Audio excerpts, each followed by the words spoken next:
maybe one thing we... yeah, okay. I've got a question for you. I'll do it afterwards. Yeah. Hello. Let us go ahead and begin our meeting. And let's rise for the pledge.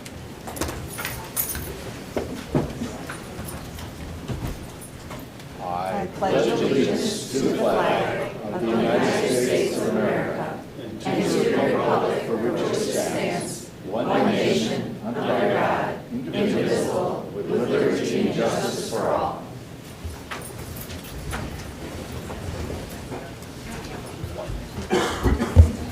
All right, if you would take a moment to review the consent agenda items. Summer, it's really hard to hear. Oh, is it because I'm not close enough to my mic? That's better.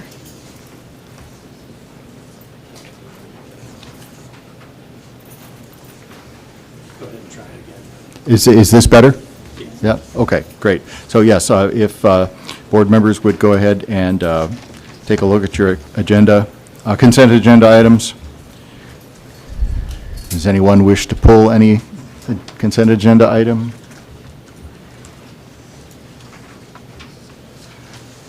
All right, if not, let's continue to approval of the meeting agenda.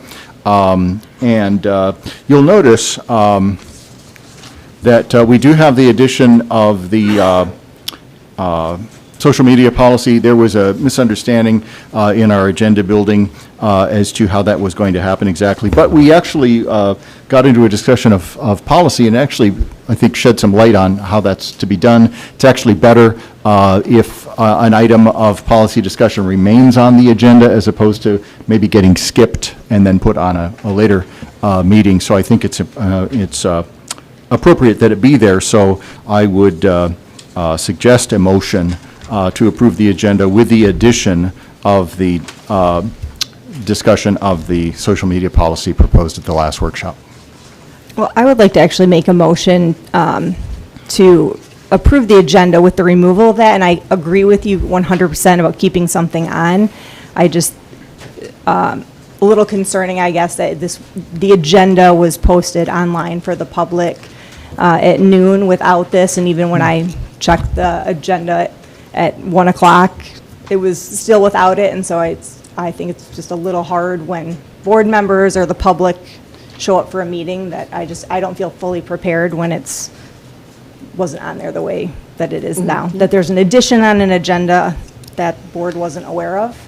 I just don't think is very transparent or fair unless we would have known ahead of time, because the agenda came out on Friday, didn't look like this, got posted online, didn't look like this, and then people show up. So my motion is to approve the agenda for tonight with the removal of that item. Second. Okay. Any discussion of the motion?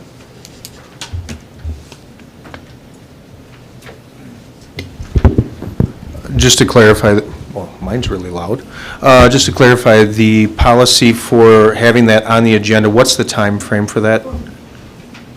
Is so many hours in advance? I don't believe there is a policy that gives a number of hours. Okay. Or anything like that. The board can take up business as it chooses. I think the stipulation in the bylaws is just that it be, if you make a change to the agenda, that it be voted on.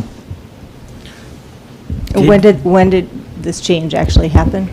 Well, it was, I think it was understood at our last meeting that we were going to be discussing it, but in building the agenda, it got left off because of misunderstanding that Dave and I had about the process and first and second readings and things like that, that's all.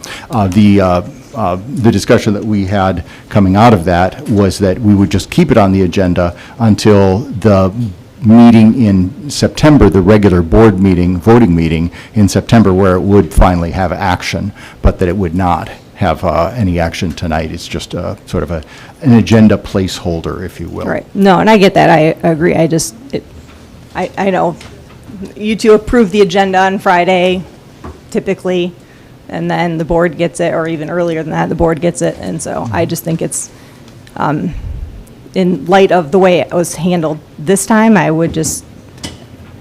don't like the idea of agendas, things being added to agendas at the last minute when not all people are aware. I understood that it was supposed to be on the agenda from last week's meeting. No, I did too, and I actually had texted Dave this morning and just asked, and he said, no, the Okay. agenda was approved without it, and that it would be on the September workshop, so. Yeah, we sent out the agenda on Thursday to you and AJ, Friday to the board, and it was not on there.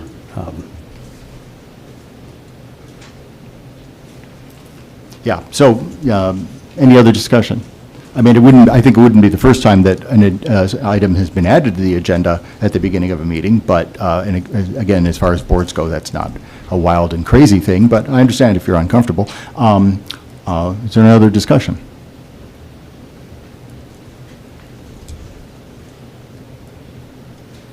Hearing none, all in favor of the motion to approve the agenda with the removal of social media policy, show of hands. All opposed to that motion? All right, motion does not carry. Is there another proposal I'll concerning make the the agenda? motion to approve the agenda with the policy-related items A added to the agenda, as discussed. Okay.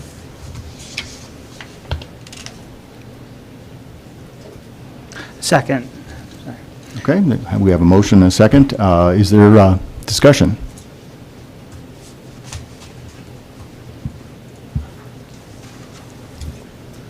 Hearing no discussion, all in favor of the motion, raise your hand.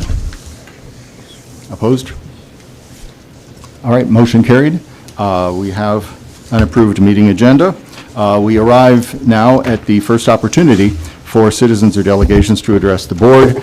Just going through our guidelines quickly, individuals addressing the board are asked to state their name, address, and/or your group affiliation, shall direct all comments to the board, not staff or other participants, shall not make personal attacks against a school board member or school district employee by name, shall be limited to 3 minutes duration, shall not speak more than once on the same topic unless all others who wish to speak on that topic have been heard, and this portion of the meeting shall be limited to 30 minutes, but the time frame will be extended if necessary so that no one's right to address the board will be denied.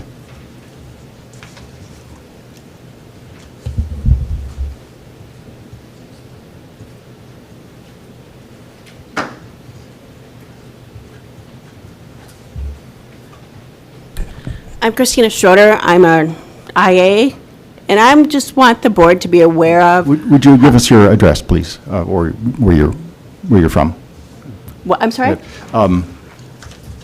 I'll just read it again. Individuals addressing the board are asked to state their name, address, and/or your group affiliation. Okay. I'm Christina Schroeder. I'm 3421 North Rood Road. I am an IA for the district, and I would like the board to be informed on how we were treated at our past meeting on Monday with HR. They asked us to recruit people because we are short of IAs, which we get and understand. But then we asked the board, HR, what are they doing to keep us? What incentive are they keeping for us as regular employees? Our response was, you're guaranteed a paycheck. And then conversation went back and forth. And we can go to McDonald's and make more money. Well, HR said, go to McDonald's. Next question. I would just like you to be aware of, if you want recruits and more employees, why do you treat your current employees that bend over backwards, that work hard, they show up sick, they show up with stents in their kidneys because they don't have any sick time? What are you going to do to keep those employees, is all.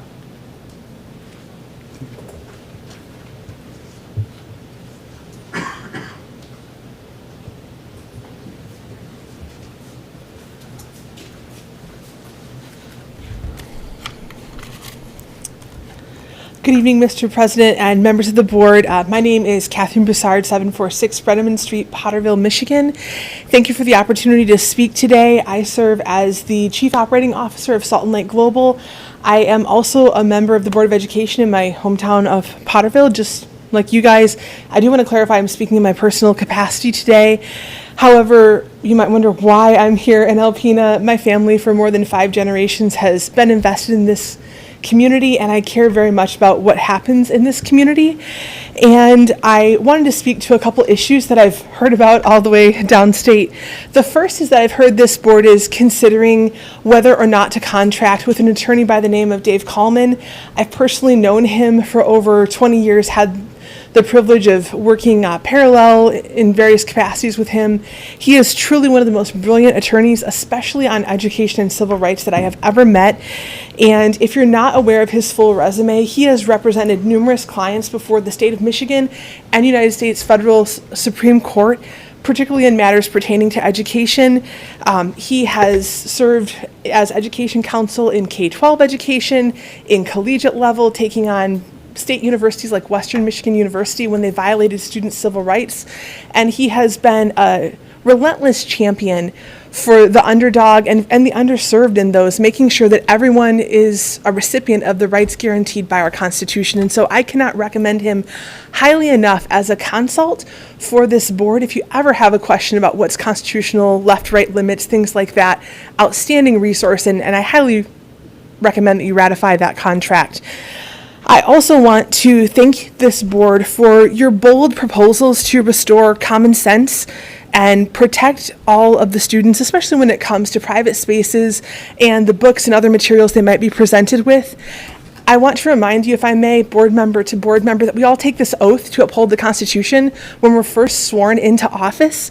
And that's really our first duty as we discharge our duties faithfully. And in the U.S. Constitution, Article 6, Section 2, it says this, quote, "The Constitution and the laws of the United States, which shall be made pursuant thereof, shall be the supreme law of the land." That means laws like Title IX that protect children on the basis of biological sex only are the supreme law of the land. I'm not an attorney, but again, I took that oath to uphold the Constitution, and that means I have to discharge federal law before I look at state law or other things. And also, as a school board member, I have a duty, just like each of you do, to protect the children here. I've heard stories of students in Alpena Public Schools, girls trying to hold it all day because they're afraid of what might happen to them if they go in the bathroom where a biological male is present.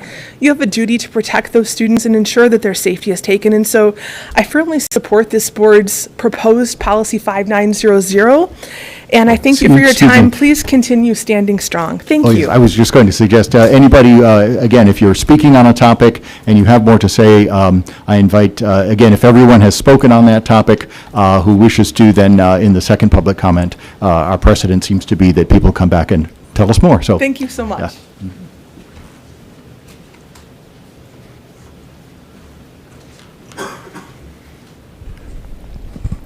Good evening, Mr. President, members of the board.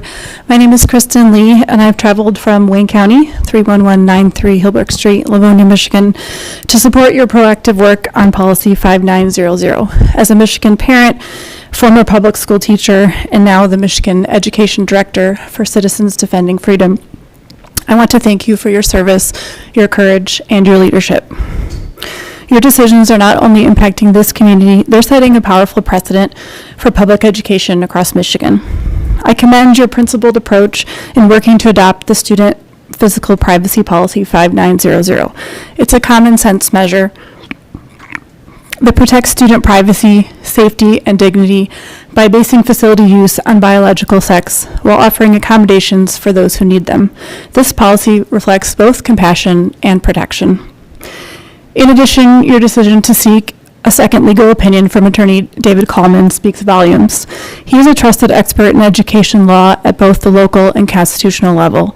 In a time when many feel pressured to comply with state mandates that conflict with the U.S. Constitution, your willingness to pause, assess, and seek clarity is exactly what strong leadership looks like. You're not alone in this. Many parents, educators, students, and citizens across Michigan stand with you and are inspired by your example.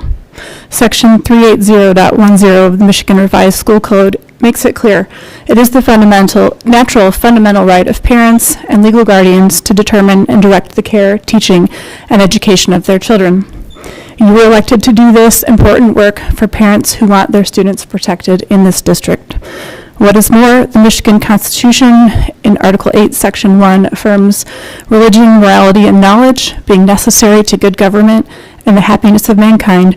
Schools and the means of education shall forever be encouraged.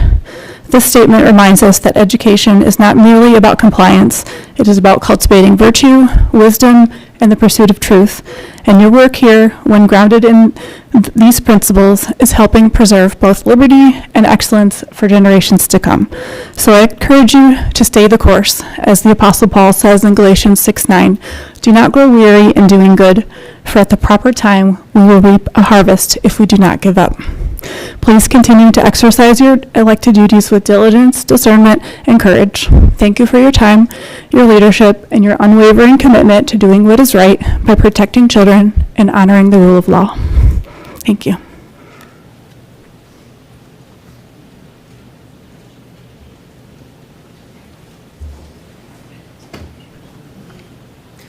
Hello, everybody. My name is Kerry Bentivolio. Some people call me Congressman Kerry Bentivolio, United States Congress, 113th Congress. I heard about what you were doing here, and I just had to come up here and remind you of a few things. I'm also very pleased to see that every single one of you stood up before that flag and said the Pledge of Allegiance to the Republic. Just a reminder, it's not a democracy, it's a republic. But in regards to the decisions you are making, and the Elliott Larson Act, I want to read something to you other than the Supremacy Clause in the Constitution. That's why we have a republic.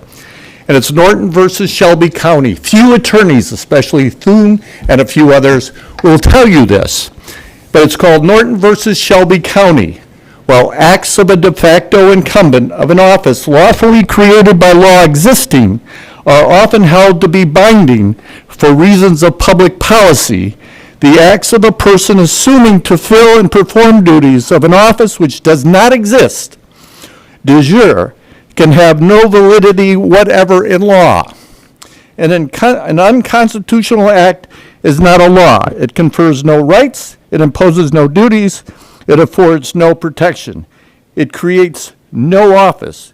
It is in legal contemplation as inoperative as though it had never been passed. You will find, other than the lawyers telling you because they only make money when they fight or argue, that Norton versus Shelby County is used probably by 1,000 other lawyers when they go against unconstitutional mandates from local, state, or even federal government. If, for instance, the EPA. Every time we bring Norton versus Shelby County to the EPA, they stop, settle the case. It's not going forward because they know in Article 1, Section 8, they're not listed. It's unconstitutional. There's an agency that's unconstitutional. The Elliott Larson Act, if you spend millions of dollars to get to the SCOTUS, you'll find they'll shut it down because it is unconstitutional. Thank you for the opportunity. I forgot my address, I'm sorry. It's 4008 West Yellowgate, Hubbard Lake, Michigan. God bless. Have a wonderful day, and thanks again.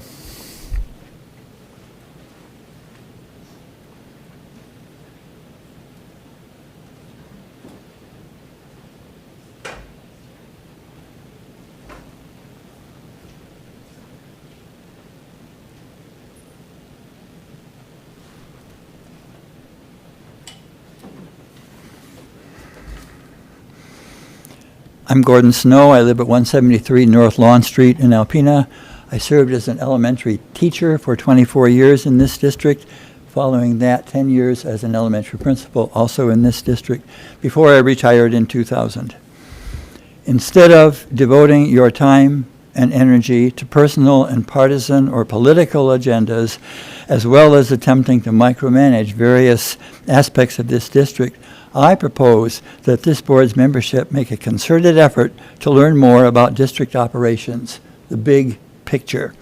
This is especially important since several members do not have children attending any of the district's schools. Students are either homeschooled or they have attended parochial schools. Several members have little or no classroom experience other than when they were enrolled as students more than a few years ago. I'm not asking you to do anything that I didn't do during my 17 years on this board. Ride a school bus during the morning, secondary, or elementary run. Visit school buildings and observe the morning arrival times, lunch times, and afternoon dismissal times. Spend some time, recess time, at elementary playgrounds. Get into buildings. Visit classrooms. Be visible. Help chaperone a field trip. Observe special programs such as ACES. Serve on special committees. The Alumni Hall of Fame Selection Committee is one example. Besser Foundation mini grants is another. Reinstatement hearings would be a third. Observe curriculum and textbook selection committees. Attend educational assemblies with guest speakers, award programs, and PEP assemblies. Attend staff meetings and professional development activities. Attend competitions beyond athletics. Attend concerts and holiday programs. New teacher orientation was held last week, Thursday and Friday. Did any of you attend that? District-wide open houses were held last Wednesday. How many of you attended those? Special events such as Science Olympiad, Knowledge Bowl, Kaput activities, and robotics are certainly available. Volunteer.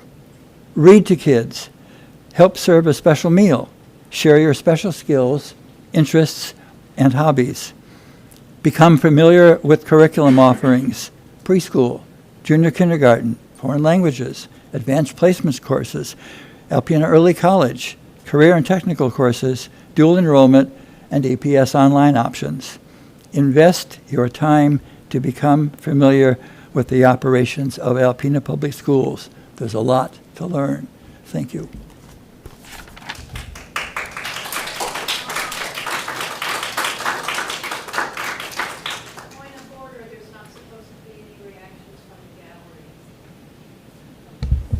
That is true. Thank you.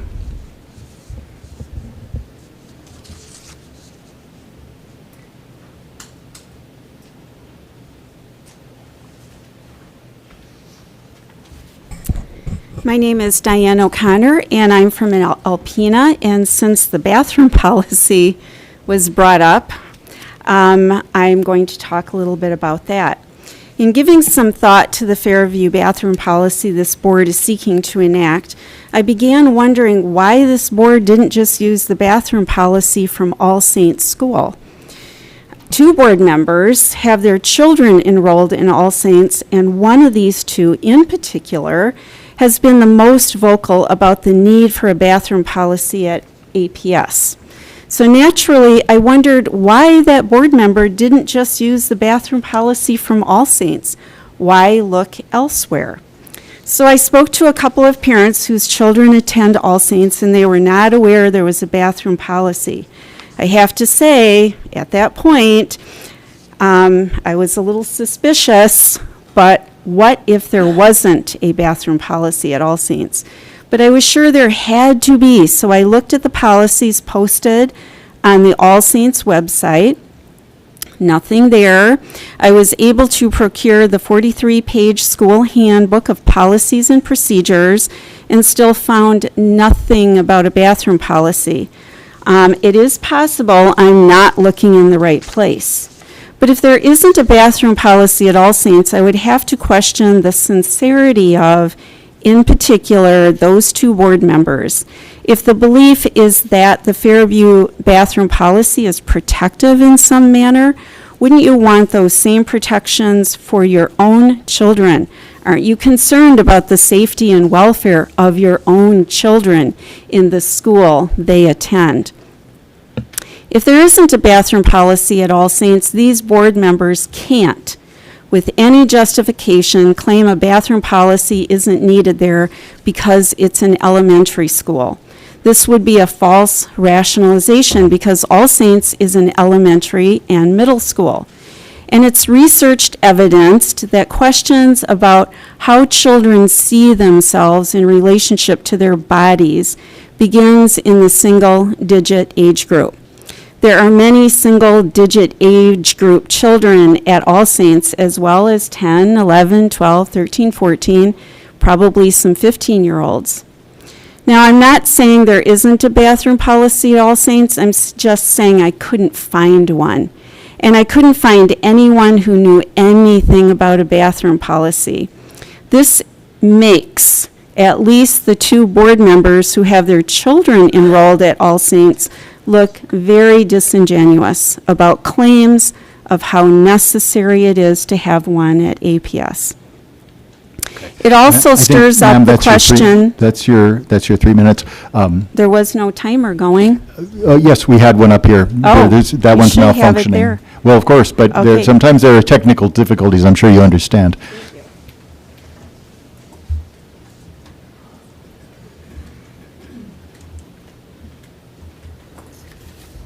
My name is Barbie Misch, and I live in the city of Alpena. I've noticed an interesting trend with the Alpena Public School Board. There could be 12 people speaking during public comment or via email in support of a rain garden or in support of LGBTQ students or for any number of other issues that come before the board in the past 8 months. These comments fall on deaf ears. But if they receive one email or one person speaking in opposition to one of these topics, the trustees hyper-focus on that comment and want immediate change. One email suggesting that Pride Month is a religion stimulated an immediate rewrite of the social media policy. Big surprise, you heard that. I fear that decisions made by this board will lead to potential discrimination suits for Alpena Public Schools, putting an unnecessary financial burden on our school system. Troon, ACLU, and the community has warned the board, but those comments fall on deaf ears. The board should be listening and acting on all public comments. Personal, religious, and political agendas have no place on our nonpartisan public school board, nor do they belong on the backs of our children, but our concerns fall on deaf ears. At last month's board meeting, I spoke about a violation of the board's social media policy. I checked today, and that post is still there. To my surprise, this trustee was involved in building a greenhouse at All Saints and states it's a place to grow something amazing and an outdoor space all classes can enjoy. I agree. The point here is that the greenhouse is good for children in a private school, but when it comes to a rain garden that would have given all our children in the public school a great experience, this person voted no. The board's supposed to serve all children. Our input fell on deaf ears. The July vote on common law has been rescinded due to a parliamentary mistake and a search for loopholes. Our voices fall on deaf ears. If you personally needed a criminal defense lawyer, you would research and hire a law firm that specializes in criminal defense. You would not open your personal checkbook to pay for 2 lawyers. I don't understand how this board can justify using taxpayer dollars to pay Coleman, a second law firm, when Troon has more experience with public school law. It's taxpayer dollars. It's not the board's dollars. You've been taxed to be financially responsible with school district finances, and this decision is definitely board failure. Our voices fall on deaf ears. This board is not listening to this community. You have deaf ears. The community is not deaf. We are listening and we are watching.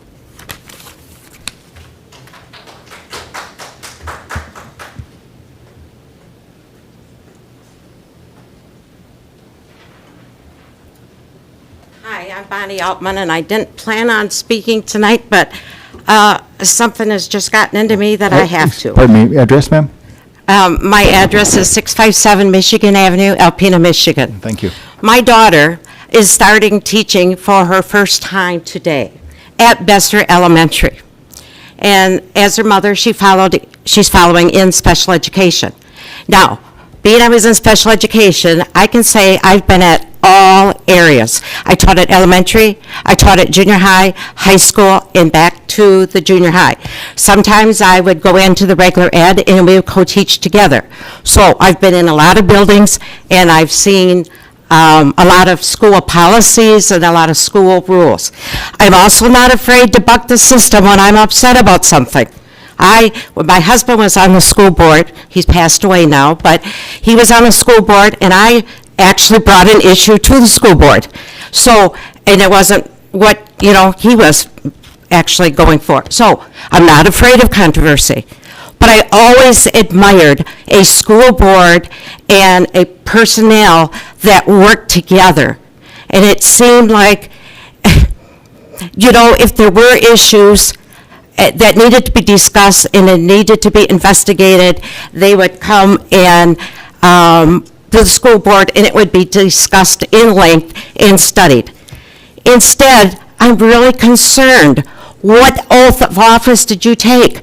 To follow the Republican book, the religious right, or to be a Board of Education member of Alpena Public Schools?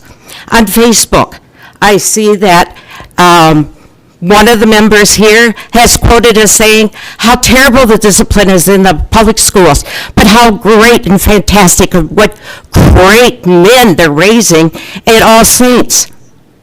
I also see on Facebook that the gardens were paid for and bought because gardens are beautiful to see, but yet for the public schools, no, you vote no for it.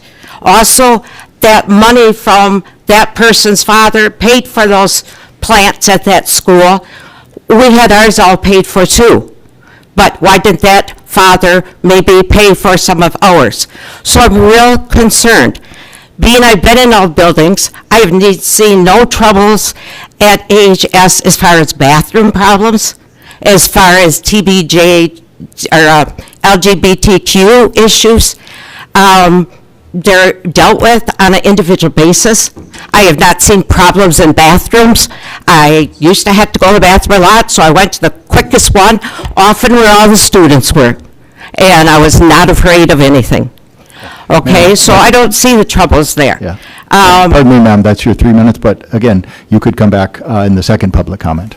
Okay, thank you very much, and I hope you listen to us and not just try to stomp your foot and say, I'm right, I'm going to do it my way. That's your time, ma'am, thank you. Okay, I took my time.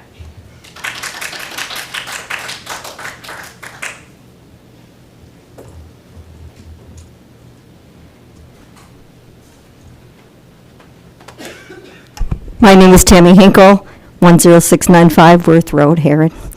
I am an IA at the schools. First of all, I want to thank you guys for what you do. I feel like you do a great job. And everybody makes the decisions from what they believe. And not everybody believes the same, but we still make those decisions accordingly. But that's not what I want to talk about. I too was at the IA meeting on Monday. The presence there was very intense. We have over, I don't know for sure how many IAs, but 100 or some, I think, I'm not really sure. And I feel like a lot of them feel like they're not being heard. The issues that are important to them are not being addressed. And when they do try to say something, they get shut down and just like it's not important. I don't know what the answer is to that, but I do feel like starting a school year with a bunch of people that are not happy with what's going on is probably not the best way to start it. And I think that there's a lot of concerns that were spoken of that were not spoken of irrationally or angrily, but just questions that were asked, but the responses back were more of, it felt like they were more attacking. They said that it was they said it was our responsibility to help find the recruits. We're short a lot of IAs for our school. It's hard for anyone to promote that position if they have such animosity about what's being done in that position. So it is something that I think that you need to look at, because if you want to get other IAs into these positions, because we are short, we're going to have to do something different than what we're doing right now. I've been there for 20-some years. I love my job, and I love working with the kids. I know that there's some really important concerns that these people have, and when they're addressed, it's like they're just shut down, cut off at the feet, if that makes sense. So I think that, I don't know what's being done or what can be done, but, we had a contract, it's still not signed. It's been over a year, and that doesn't tell your IAs that you appreciate them. So, saying you appreciate and actually doing something in actions to show them you appreciate is two different things. Thank you.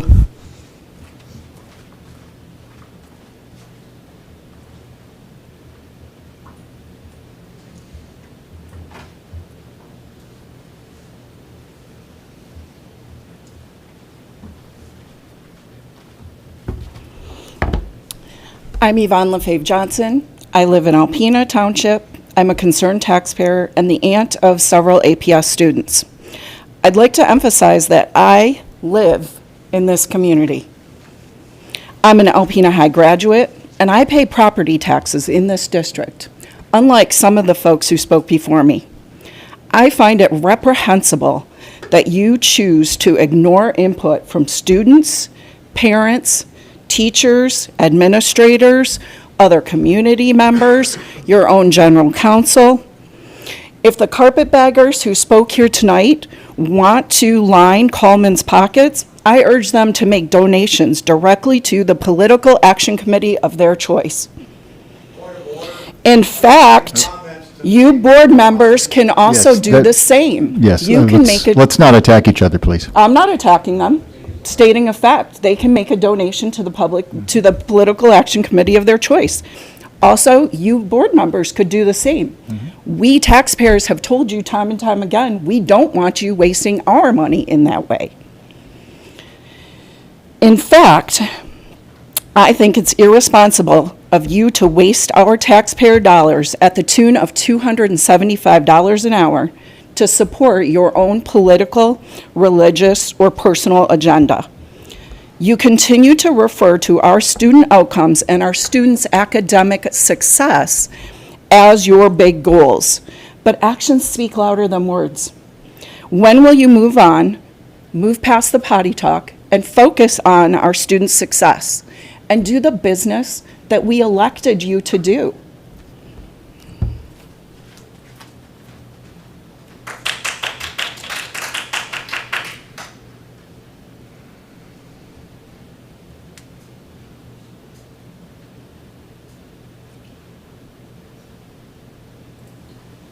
Is there any further public comment at this time? Point of clarification, if someone wishes to speak a second time, is that appropriate to wait for the second public comment, or is this a time for that? I think if everyone has spoken on the topic involved and no one else is looking to speak, I think you could come speak again. I don't think we have to wait for the second one. Usually we do because of the time constraints. But if you'd like to speak again, come on up.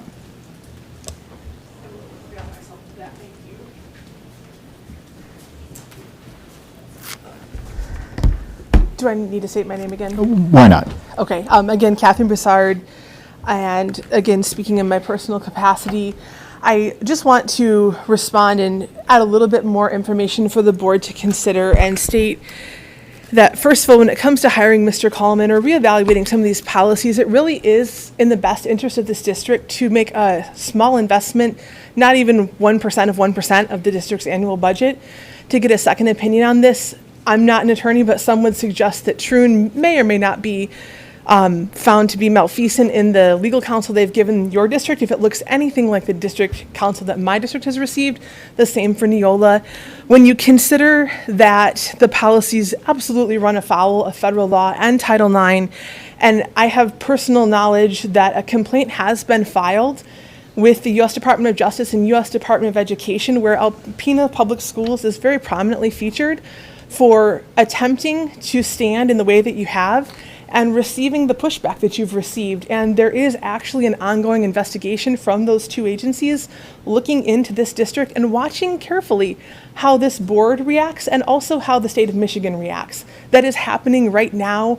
I'm personally actually a plaintiff in that case for other reasons involving my own district, but it's a very broad investigation. The actions that you're taking now are 100% in the good governance and fiduciary interest of this district, as well as student outcomes, thinking about how students might benefit from that. And because time is brief, again, thank you for taking the stand you have.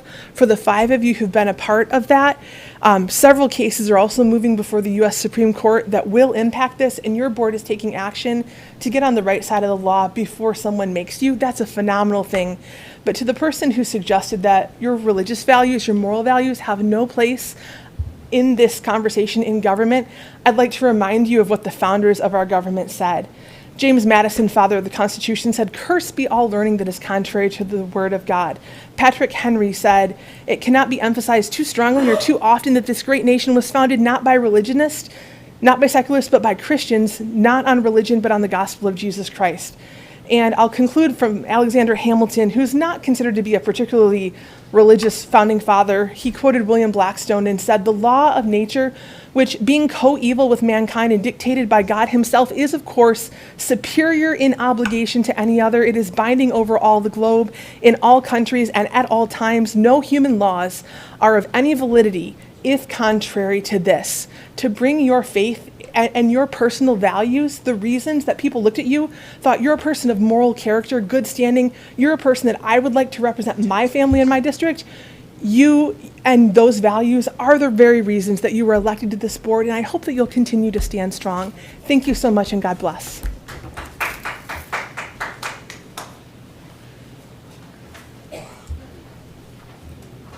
Are you speaking? I am. Is that all right? Yeah. Okay. No, I took enough of them. Hey, my name is Diane Bauer. I'm from Alpena. I graduated from Alpena High. And I just wanted to let Diane know that actually Sarah answered that question in an email to me on March 21st. At All Saints, we do not have specific bathroom Let's not- policies. Pardon me, I think, let's not direct comments directly to other people that way. Okay, well, I'll let the board know, because you may not have read it, or you may not have recalled this email when I questioned the Troon policy that was magically appeared one day. At All Saints, we do not have specific bathroom policies regarding gender identity, as we align our practices with Catholic teachings. Our belief is rooted in the understanding that there are two genders, and we honor the biological identity of a person is born with. This is adherence to our values is one of the reasons many parents choose to send their children to Catholic school like ours. They feel a sense of protection and alignment with their beliefs. Choosing to send children to a Catholic school is a deliberate decision made by parents who seek an education that reflects their values. It's important to note that as a private Catholic institution, we are not a public school, and our belief and practices should not be compared to those of public institutions. According to the Diocese of Gaylord's policies, all schools shall respect the biological sex of the human person as given by God, and students and parents are expected to conduct themselves in accord with their God-given biological sex. While we uphold these values, we also emphasize the importance of respect and dignity for all individuals. We are committed to providing a supportive environment where every student feels safe and comfortable. We invite open dialogue with parents and students to ensure our community remains understanding and compassionate.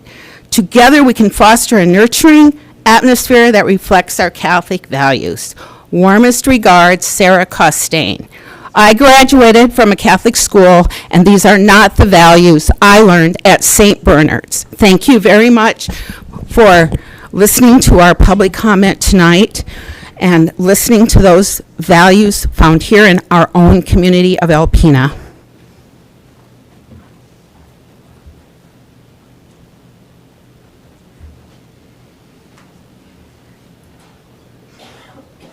Bonnie Altman, Alpena, Michigan. I just wanted to make a comment that as a retiree and a taxpayer, and as a past person here, or past teacher, I have always respected our superintendent. And Dave Rabinaugh has given us nothing but, his behavior showed us nothing but that we should be doing that. Instead of taking up time on these hot items that are politically hot items and listening to what we have to say, that those things are not an issue, we should be looking at how do we deal with mass violence? What do we do with artificial intelligence? How do we get more funding so that our students can reach their potential? How do we make sure that their curriculum matches the truth and not what some people want to say is the truth nowadays? So, again, please trust in your superintendent as board members. Listen to him. Listen to everybody here. Get off the hot items. And in these hard times, let's all work together and make the best public school that we can.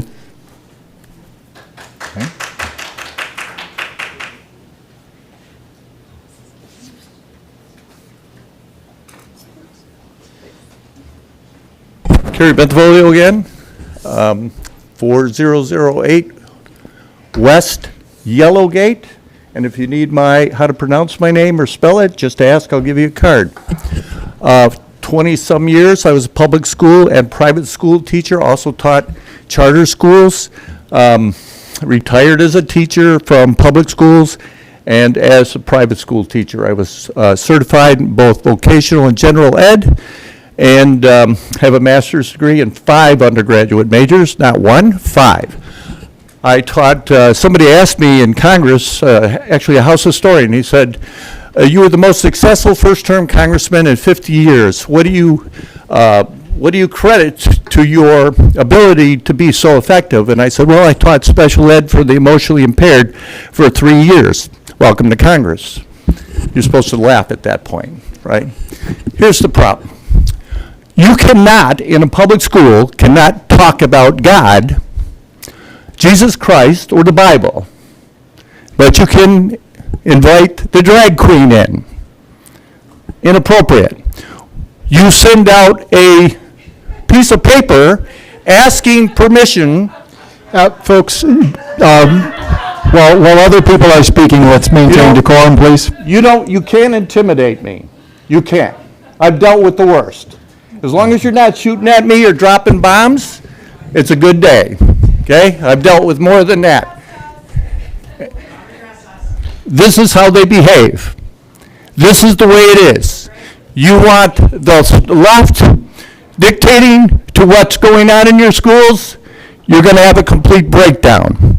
I taught at a Catholic school where the school administration stood behind the teachers. In public school, it's the opposite. They stand behind the kid. And what happens, you want to improve education, improve the adults, the parents. They're number one responsible for how a student behaves. If you have a desire to be another sex, we will put you in the special ed class. That's the way it works. It's a mental illness, whether you like it or not. That's the way it's dealt with. Biological, it's science. Folks, you're being disruptive. Would you like us to have sheriff's deputies here and have them remove people who disrupt our forum? So, that's intimidation. Yeah. Mr. Chairman, it's intimidation. I agree. I am Let's let the man licensed, speak. private investigator. It doesn't bother me. They will be punished. I see my name on social media with a lie. They will be hit with a lawsuit quicker than they can say hello. Have a wonderful day. Thank you very much for the opportunity to listen. If you are intimidated, I'll give you my card. Just call me. We'll take care of it. Okay?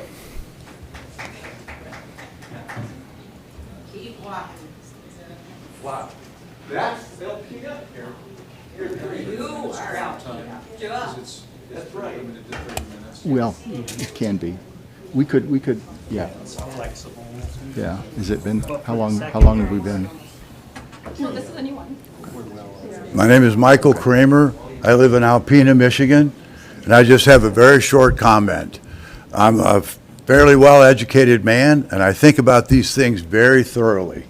I don't have any comments about any of these bathroom issues I want to make a comment about, but what you guys are putting up with the juvenile behavior from the citizens that are displaying that ridiculous behavior in this setting, I really, really thank you very much for continuing to do your best to try to put up with this garbage and still do a righteous job and live up to the Constitution of this country.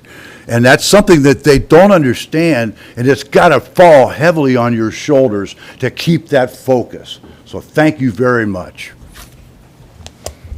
Okay. At this point, we're going to defer further public comment until the second opportunity later in our meeting. So I'm going to ask you all to remain seated, and we'll pick this back up later. Thank you. Well, so we'll continue with our meeting. Our next item is approval of consent agenda items. I move we approve the consent agenda items of the July 28th organizational meeting minutes and the August 18th regular meeting minutes. Support. Okay, great. By its nature, we typically don't discuss the consent agenda, so let's just have a show of hands. All in favor of approving the agenda, say, or raise your hand. Okay. All right, none opposed, thank you, that carries.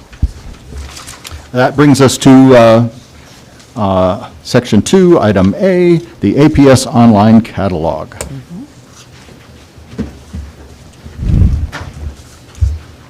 So we talked about this at our workshop.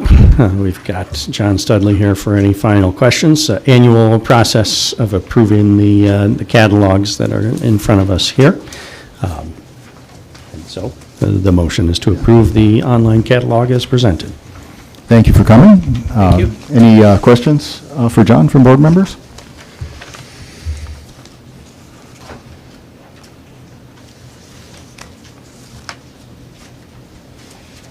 He walked all this way up to the microphone, so. That's okay. We just wanted to delay his dinner for the night. I'll make a motion to approve the APS online catalog as presented. Support. Okay. Very good. Any discussion?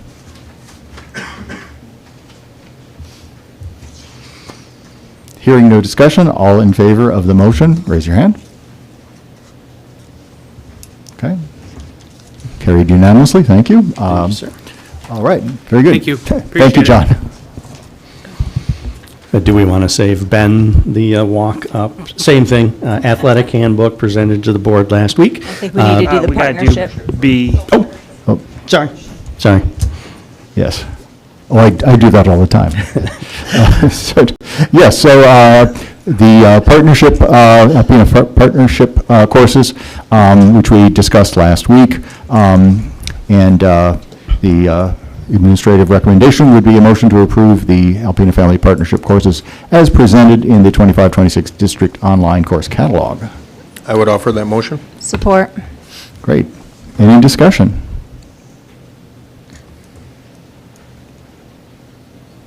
All right, hearing none. All in favor of the motion, raise your hand. All right, that carries unanimously. Thank you. All right, now we can get to the athletic handbook. Does anybody have any questions? Should we have Ben come up? I move to approve the handbook as presented. Second. Support. Okay, we have motion and support. Any further discussion of the approval of the athletic handbook? Hearing no further discussion, a show of hands for approval of the motion. Yes. I have to abstain from Yes. Very good, very good. All right, that carries with one abstention. Thank you. That brings us to the full-time pupil status discussion from last week also. And does anybody have any questions? Or you have any thoughts? Yeah, just for the people in the audience, this, our pupil accounting laws or rules, which allow us to get funding from the state for our pupils, requires that we just define what it means to be a full-time pupil. We just have to announce this vote on it each year. Again, our two curriculum directors are here for any further questions, but it's just a process that's required for the pupil accounting process.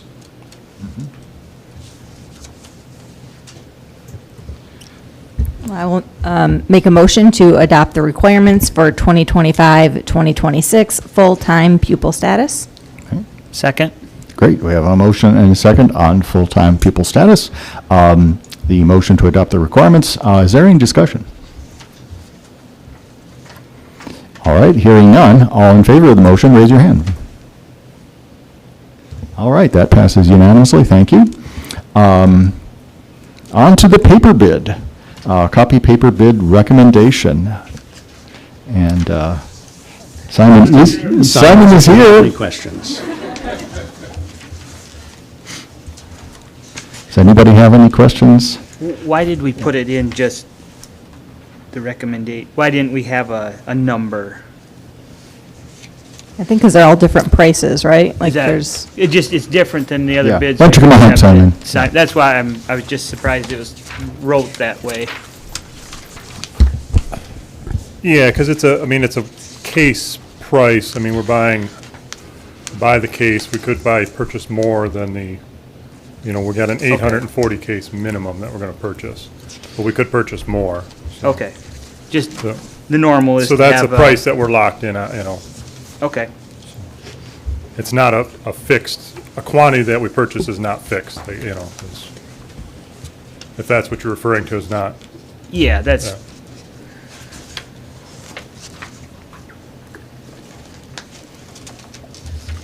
I'll make a motion to approve Contract Paper Group and Staples as approved vendors. Support. Okay, we have a motion and support from Eric. Any discussion of the copy paper bid recommendations?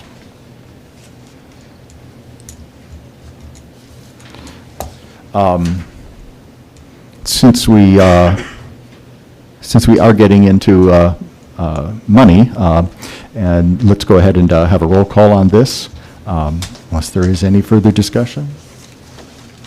Hearing none, let's proceed.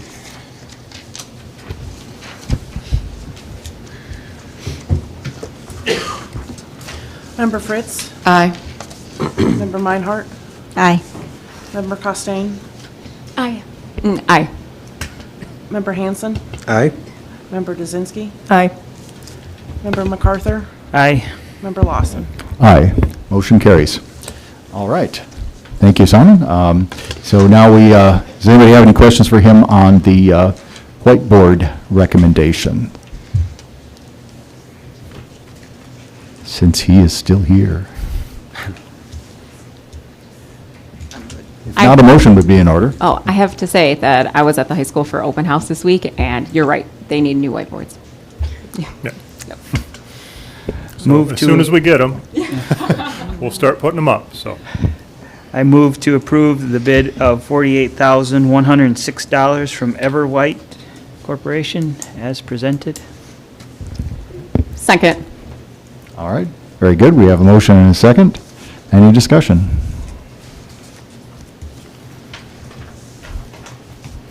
No more questions? Hearing none, let's proceed to a roll call on that as well. Member Meinhardt? Aye. Dzinski? Aye. Member Hanson? Aye. Member Costain? Aye. Member MacArthur? Aye. Member Fritz? Aye. Member Lawson? Aye. All right, motion carries. Thank you. Thank you. All right, that brings us to new business policy-related items. And you have a handout of the social media policy and changes as discussed last week. Any discussion?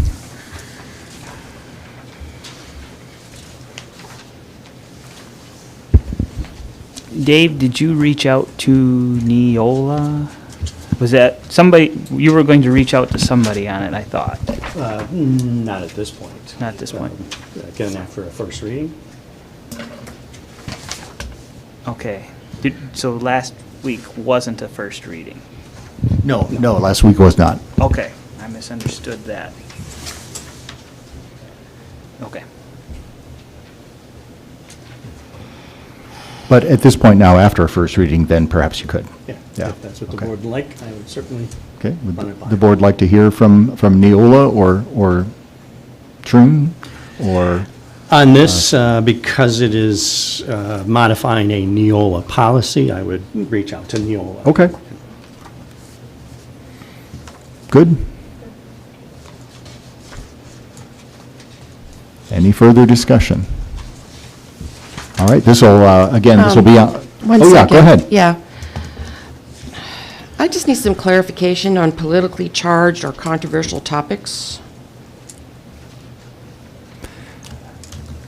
I would say we probably could take some cues from what the students are and aren't allowed to do as far as attire, what they're wearing at school. That would be, flags or associations or those kinds of things. That would be one particular way to go. But I think we would want to, on the whole, leave discretion to our administrators for the most part, unless there's a particular question that we need to weigh in on.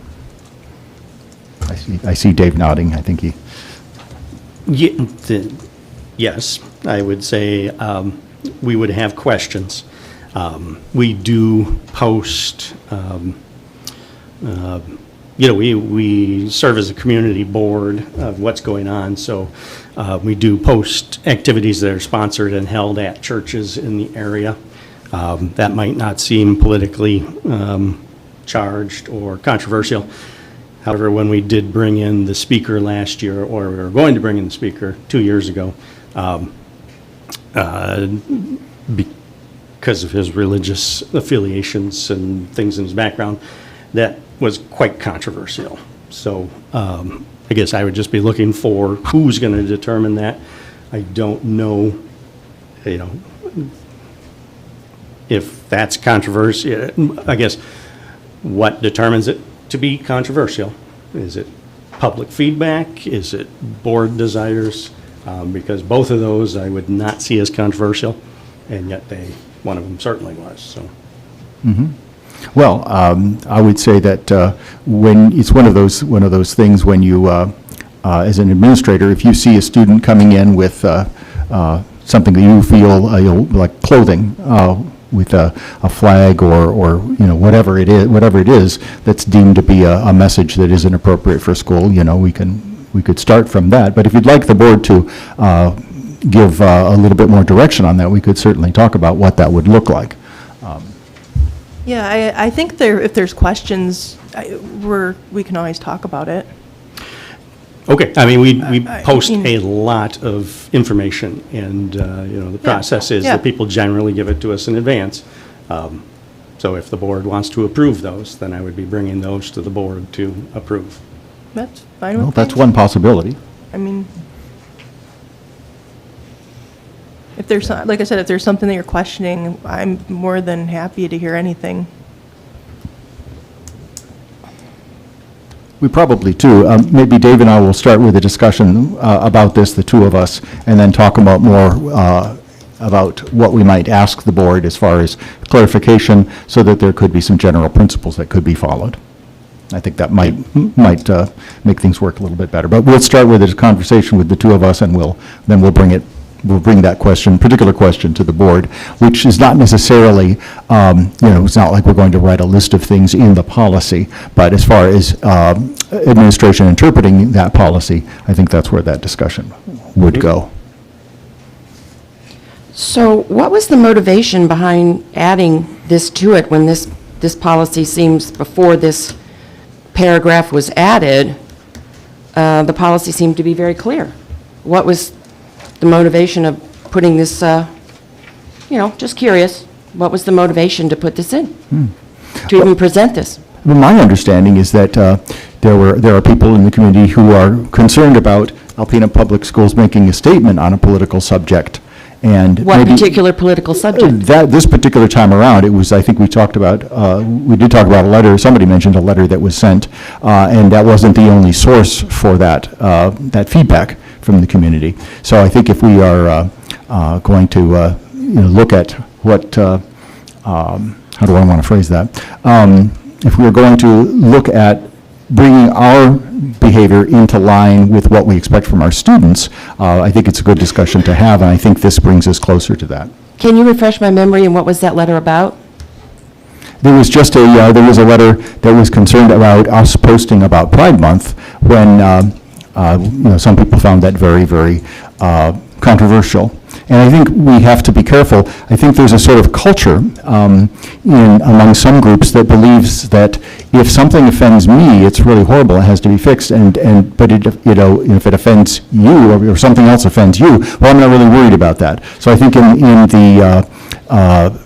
the spirit of trying to bring our policies into a place where we are be a little more even-handed with particular regard to our community standards, sensibilities, things like that. I think this is a good step in that direction.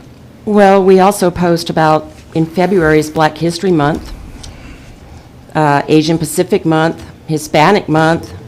I don't, I mean, are those controversial? I would not say that those are controversial. Oh, okay. Any further discussion?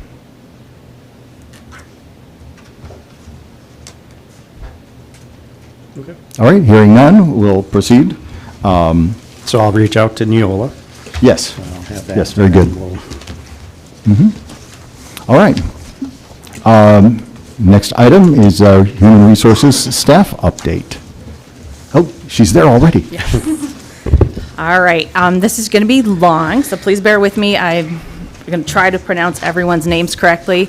I just want to give everybody a quick update. We hired 48 staff for this school year, and 27 of them joined us as APS teachers, 6 as WIL sub-teachers, and 15 support staff. So today will be a very long report. So for professional staff, we have Elizabeth Hartley as an elementary PE teacher, working at Lincoln and Sanborn. Kirsten Wergo is a CT marketing teacher. Nava Haas is a second grade teacher at Ella White. Julie James, a fifth grade teacher at Sanborn. Alana Ryan, a third grade teacher at Besser. Krista Myers, Danish students at Besser. Samuel Vaughn, an English learner, language learner, his varying throughout the district. Lauren Allen is a science teacher at Thunder Bay. Scott Henwood is our new Lincoln Elementary principal. Maya Aikens is a fourth grade teacher at Sanborn, and Ray Guzman is our fifth grade teacher at Sanborn. For support staff, we have Marcy Tanner as an IA, Emily Palenko as an instructional assistant, Eva Limsky as an instructional assistant, X Hodder as an instructional assistant, Wyatt Gerke as a CT welding paraprofessional, Samantha Sirachi as an instructional assistant, Jennifer Stevens as an instructional assistant, Kathleen Thomas as a relief bus driver, Victoria Zan Christensen as a relief bus driver, Marie Garkowski as a bus attendant, Bridie Hoggerty, I can never say her name, Bridie as a secretary returning from retirement. Doreen Escott is secretary. Stacy Newhouse is cafeteria helper, and Todd Bowen is a custodian. We do have a couple resignations as well. Joanne Richards as an instructional assistant, Kelly Trombley as a special ed teacher, Erica Adaman as a cafeteria helper, Sharon Sweet Hawk is a science teacher, Abigail Sadler is a second grade teacher, Cameron Schultz is an instructional assistant, Diane Granda is an elementary principal for Lincoln, Riley Kronyak as an instructional assistant, and then I just want to say thank you to Catherine Brown as an instructional assistant at Hinks. She retired with 13 years of service with us. Any questions? Hey, Michelle, I was wondering, with these resignations, I know that you do the exit interview. Yes. Is that like right immediately when they resign, or how long after they're? Christy reaches out as soon as there is a notice that they're resigning, and then we try to get it before they leave, but then she'll reach out again after they've left. Is there any way when those happen, can we get those? Actually, you're going to have a report in September of a whole bunch of HR data that's going to be okay. annual data, and that will include that. Okay, perfect, thank you. Yep. Any other? Good. Okay. Thank you.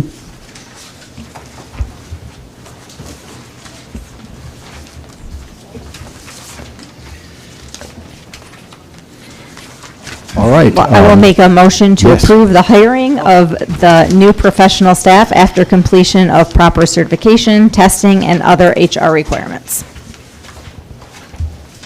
I support that. Great. Is there any discussion of the motion?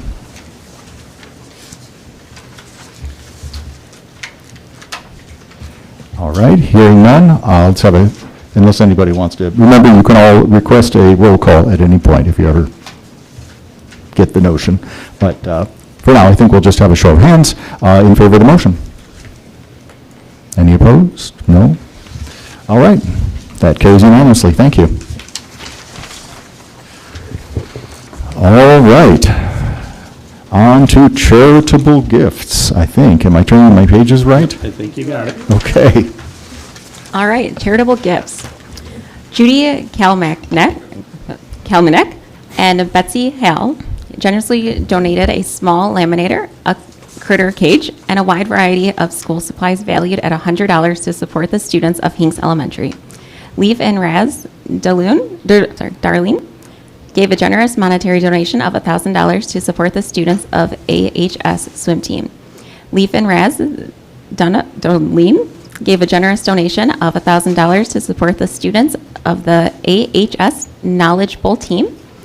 Charity Vest gave a generous monetary donation of $2,000 to support the students. Walmart of Alpena generously donated various school supplies valued at $100 to support the students of Lincoln Elementary. Star Staffing gave a generous donation of various school supplies valued at $150 to support the students of Ella White Elementary. Star Staffing gave a generous donation of various school supplies valued at $30 to support the students of Lincoln Elementary. Alpena Alcona Area Credit Union gave a generous donation of metal tumbler, Gatorade, and snacks valued at $100 to support the students of Lincoln Elementary. Alpena Alcona Area Credit Union gave a generous donation of metal tumblers, Gatorades, and snacks valued at $900 to support the students of Besser Elementary. Star Staffing and citizens of Alpena generously donated school supplies valued at $150 to support the students of Besser Elementary. Alpena Exchange Club generously donated new American flags valued at $50 each to every APS school building. Verizon Wireless Tiffany Modernski generously donated 100 backpacks filled with school supplies valued at $1,000 to support the students of Besser Elementary. Alpena Sheriff's Department and citizens of Alpena generously donated various school supplies valued at $300 to support the students of Besser Elementary. Recommendations, motion to accept the gifts listed above with gratitude and a thanks to the donors in writing for the generous gifts. Okay, you're making that motion? I make that motion. Very good. All right, we have a motion and second. Any discussion of charitable gifts? Hearing none, all in favor, raise your hand. All right, that passes unanimously. Nobody opposed. Thank you very much. All right. That brings us to our next opportunity for public comment. I got back. You got it. My name is Barb Beamish, and I live in the city of Alpena. I had no intentions of coming back up here, but at this board meeting, I have noticed bullying for people who are LGBTQ that are different than us. I will tell you, I had an uncle who was gay in the day before they opened the closets. I have a niece who's gay. I have a friend whose child was 1.5 years old, and I knew they were gay.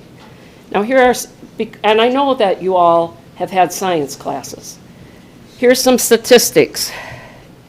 It's a scientific fact that humans come in two varieties, XX for female, XY for male, except you can be born appearing female but have a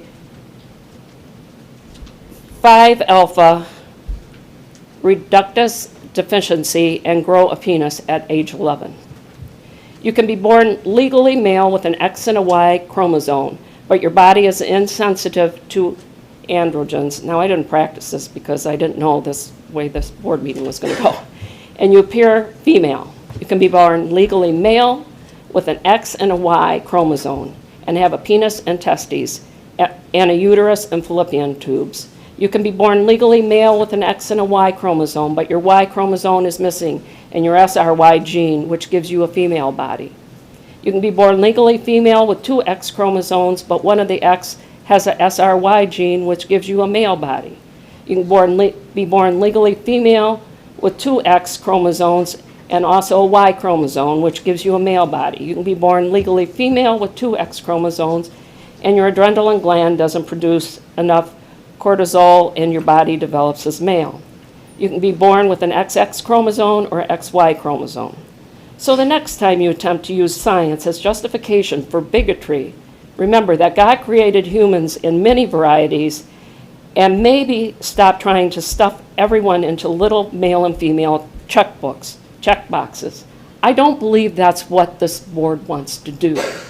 I believe that we want to include everybody and welcome everybody. If you don't want LGBTQ students in the public school system, send your children to private schools.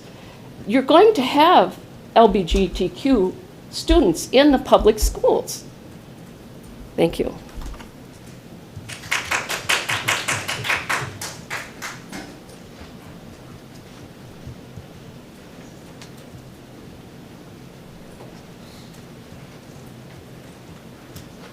My name is Penny Pilarski.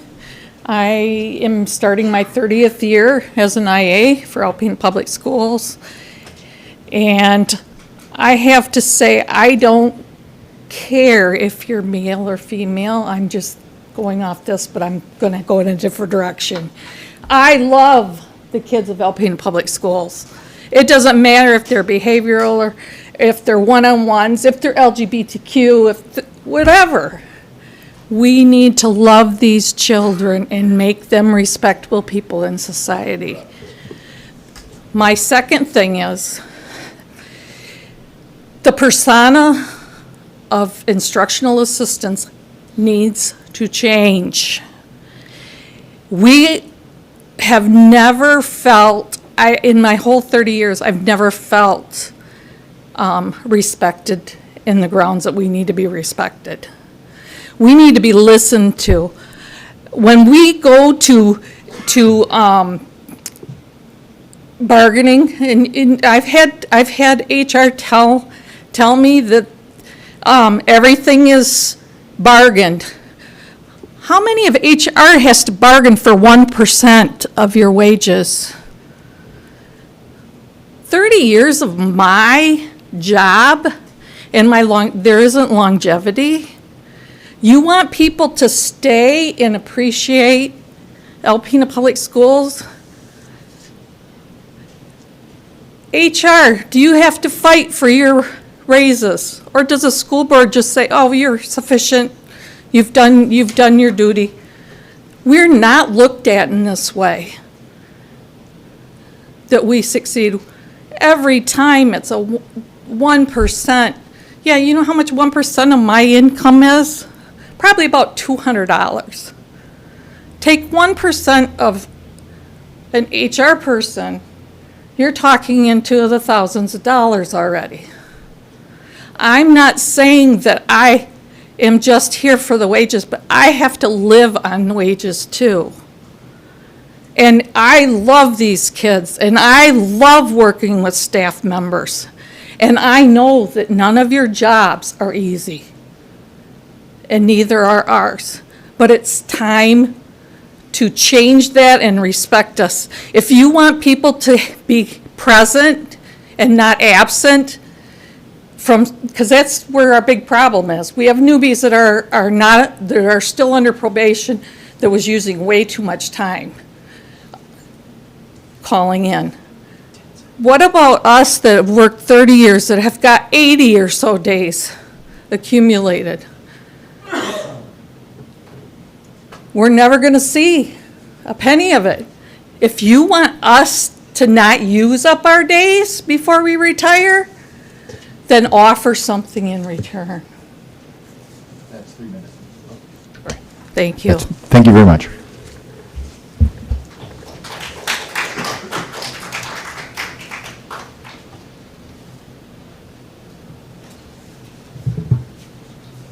Is there, before we have repeats, is there any more new public comment? Anyone who hasn't spoken yet? Yes, let's have new people first.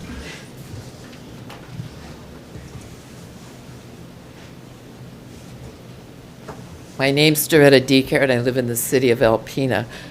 The IA people are irreplaceable. I don't have any students in the public school system, but I have 4 grandchildren, 3 of which are special needs. One of my grandchildren is Down syndrome, has had 12 strokes, 3 brain surgeries, and has moya moya. If it wasn't for the IA people, she would not be a productive citizen. She works at Dairy Queen. She makes a wage. And IA people deserve to make a wage, and I thank them very much.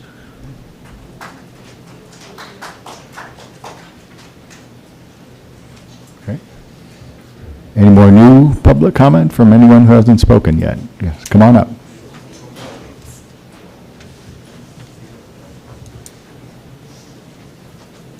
Thank you, Mr. President. My name is Gary Vanook. I live in Mitchell Township, Alcona County.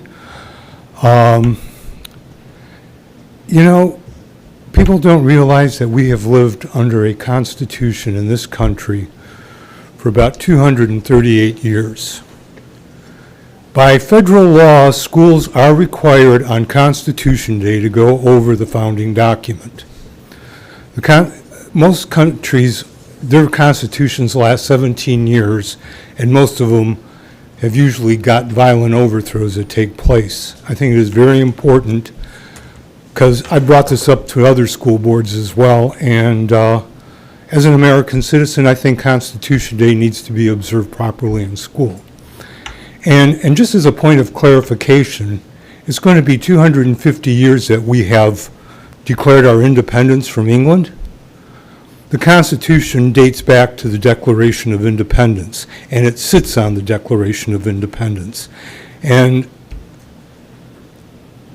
our founders would have been very offended, because when you read even the comments of Ben Franklin, who called for prayer because the Constitutional Convention was going to break up, you should hear all his references he's made to scriptures.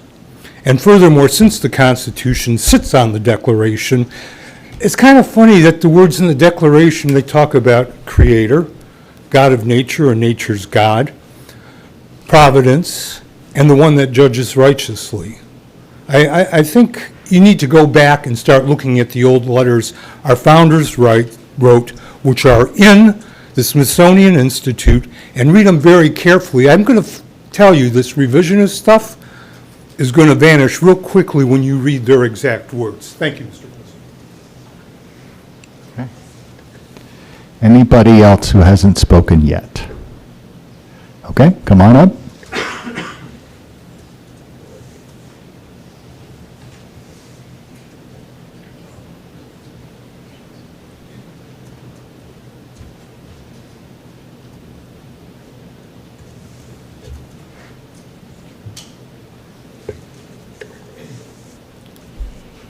My name is Geneva French. I live in Lachine, Michigan, product of Alpena Schools. My husband as well. Our 3 children and now 2 of our grandchildren are attending Alpena Schools. And so I've been through every one of these with school board meetings, and I'm extremely sad to see the animosity and the split in this school board. It's disappointing, it's upsetting, and I think you can do better. Okay, I think all of you can do better. But I'm going to go, I just, a point of education, I think, tonight that I heard someone say about, my sister was gay, and I don't want anybody to think for a minute that she chose to be gay, okay? She was born that way. She knew it since she was 5 years old, that she liked girls. Growing up in the 50s, gay was not easy. It was very, very difficult. And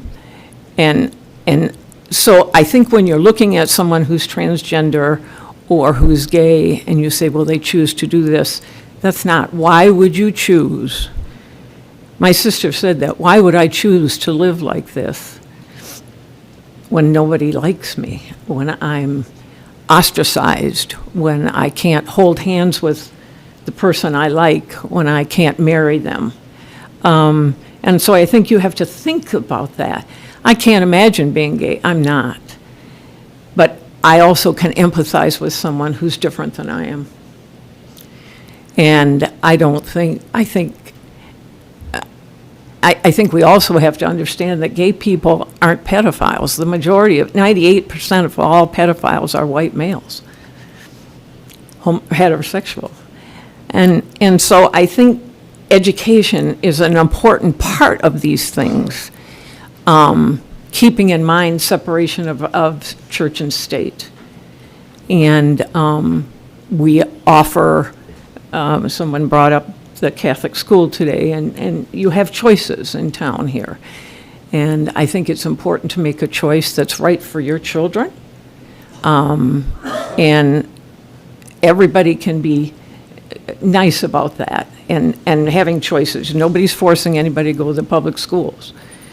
So I think while you're doing those things, we have to have a lot more empathy that I'm hearing, and open our minds to things too as well. And understand that someone going through a transgender operation, that's not done just by choosing to do that. Okay? Thank you. Thank you.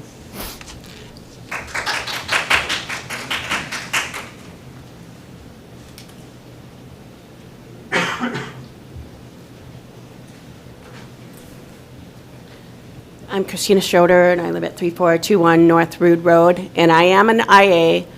This is my 11th year. Just so you know, I barely make $15,000 annually. Can anyone live on $15,000?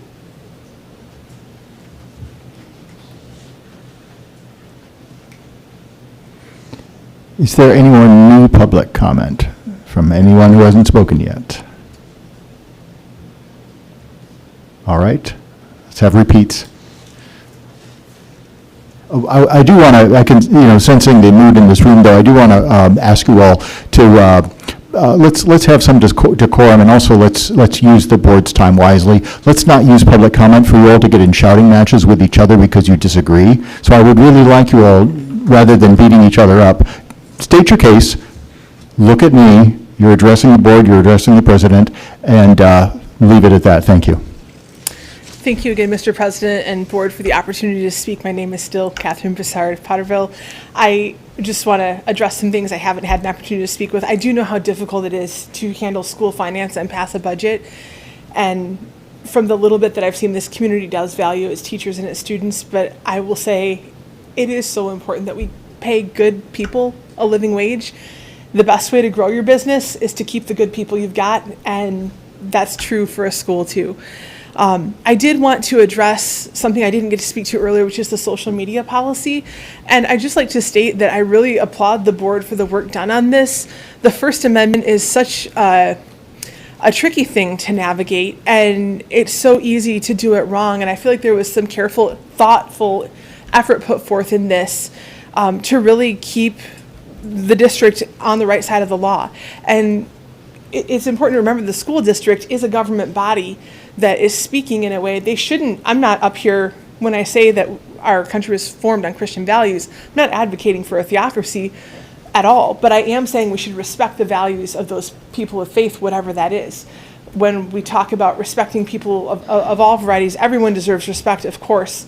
And it's one of those reasons that the board should be careful, and the district should be careful, not to speak for one group but not another, especially on issues that are very controversial. And the way this policy was written, it doesn't go after individual employees, staff members, or their freedom of expression, which is one of our most cherished rights in this country, to speak themselves personally as individuals. It's only in the district profile on that social media account, on that platform, when speaking for the district. And speaking of the district, the job description of a school district under public law is very simple. I want to read the other half of MCL 380.10, the beginning of our public school code, and it says that the public schools of the state serve the needs of the pupils by cooperating with the pupils' parents and legal guardians to develop the pupils' number one, intellectual capabilities, and two, their vocational skills. Those two things, that's it. And so if what you're communicating on social media isn't advancing those two things, intellectual capabilities and vocational skills, maybe it's not something the district should really be commenting about. Leave that to the parents to decide on. And I would also defer Mahmoud v. Taylor, the recent Supreme Court case, speaks to that and the role of parents in that. The last thing I want to mention is that it was mentioned previously this evening that no one is forced to be in a public school. There's so many other options. I'm a huge champion of education choice personally. However, I just want to remind this board that MCL 380.1561, our state's compulsory education law, does make attendance in a public school compulsory unless a child's parents are lucky enough to afford one of those private school options. And it's all the more important then that this district act in such a way that we uphold the values of good governance and protect the diversity, the values of all students, their families, and their faith. Thank you so much for your consideration.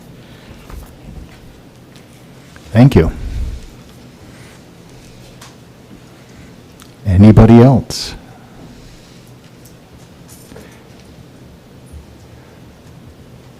I think it's wonderful we had all this public comment. Otherwise, this would have been a really silly, short meeting. So, thank goodness. Anybody else? Seeing no one rising for further public comment, where'd my agenda go? On to letters and communications. Summer?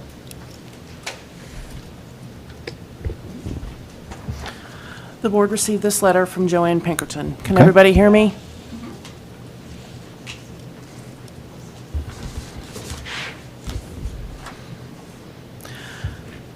The Elliott Larson Civil Rights Act 453 of 1976, 37.2404A, does not prohibit the board of a school district or intermediate school district or the board of directors of a public school academy from establishing and maintaining a single-gender school, class, or program with a school is provided under Sections 475 and 1146 of the Revised School Code. This includes school districts, intermediate school districts, and public school academy. The U.S. Department of Education Office for Civil Rights announced on Friday that 5 Virginia school districts were in violation of Title IX for allowing boys in female restrooms and locker rooms. If Troon Law Firm omitted this section of the Elliott Larson Civil Rights Act or the Title IX of the Education Amendments of 1972 in their report to the board, then you need to hire a new law firm. Apparently, they have given the board an ideological opinion rather than a factual information. If a female student is harassed or assaulted in a bathroom, shower, or a locker room, do you really want this firm representing taxpayers? If they say there is no problem at AHS at this current time, then there should be no reason not to pass the Fairview policy. Thank you. Anything further? Okay. That would bring us to our superintendent update. Sure, thank you. Take it away. We had a great first day of school. I began the day directing traffic at the high school. As you know, we have a new traffic pattern. It involves a roundabout. Now, that is a controversial topic. So there we go. Everyone. I did. I saw, yeah. He pointed and told us exactly where to go. There you go. That could be construed a certain way. But anyway, it was one, again, parents and students were very good at following the new pattern. It seems to work out great. A few hiccups here with buses stopping in a certain spot, but we got those all squared away. So that was exciting. And then, of course, thanks to Clark, Johnson, Wood, CSI, our own APS tech team, and anyone else that I'm forgetting, Simon, that made this happen. I think that's a pretty good list there. As you've been watching the progress of these projects, they pulled off a lot of great work. So obviously, there's still work to be done, but our site work, again, accommodated the staff and students without many issues, none that I know of myself. And then, of course, we got to finish off the offices and spaces in there. So our office staff is displaced until that, but again, kids were coming in, staff, students, families, they were in good mood and everything was going well. I do know we had a little bit of congestion around the junior high and I believe Besser. I'm assuming, we haven't changed anything there, so as people just get back into the routine, that should improve. I would just throw out this thought that your child walk in. So if we could, just when you get to the safe part of the sidewalk, start letting your students walk, that would help, and then move on. That would help with the congestion. I went to all the schools today, and it was interesting to see in the morning, everyone was doing their routines and getting back into the practices and everything, but by the end of the day, as I traveled around, they were starting to do instructional lessons, and some catchy tunes on the alphabet out at Wilson, so that was good to see. But again, it was a wonderful day. Everyone seemed to be in good spirits and excited for the year to begin. I also just want to point out, we have 2 SROs, one for the Sheriff's Office, Sheriff's Department. She is at the junior high, so she's a Sheriff Liaison Officer. And then we also have Jason Culligan, our high school liaison officer through the Alpena Public Police Department. And then last year, the police department dedicated Officer Curtis to visit our city elementaries on Fridays. And so she spends dedicated time at each of the buildings. I saw her today over at Lincoln, just letting everyone know that she would be there. But again, just great partnership. We're happy to support with the Sheriff Department and our police department. And of course, welcome to Scott Henward, our new Lincoln principal, who arrived on scene Thursday of last week. And he was out there greeting people, and he's been working all weekend, so things are looking good at Lincoln as well as across the whole district. Hey, Dave, the junior high there, is the sheriff full-time then, or no? The liaison officer. Okay, yeah. she is? Okay, Yeah. perfect, thank you. Could you also, Both of them are too, yeah. if you are dropping someone off at the high school, could you just pull up on Garden Street and let them walk the rest of the way? Say, pull up on Garden Street and let them walk. Like through the circle? It's not, you saw it. them People off are there. driving and focused on getting in and getting out, so I wouldn't recommend it. And then again, in the winter too, it's going to have a lot of snow piled up, so That's right. we want to get in the habit of just following that pattern. One thing, if you did go at the high school too, we had the barricade set up. Once everyone's in the habit of following the pattern, if they do drop their child off in front of ACES, they would be able to go straight out to Garden Street versus making the loop into the main entrance. But we just wanted to get people in the habit of following the drop-off procedure, and so we'll make that adjustment going forward. I had the barricade removed this afternoon. Did you? Mm. To let people go out. Yeah, got it. And I'll tell you, so now we have 3 lanes exiting on Garden Street. There's an entrance lane and then a right lane and a left lane. And I was watching that the whole time. There was rarely, if ever, a backup there. Because we can accommodate so much traffic on the high school property now, gets everyone off Garden Street, so there's no waiting there. So again, I think it went very well. All right. Any other questions for Dave about his report? All right.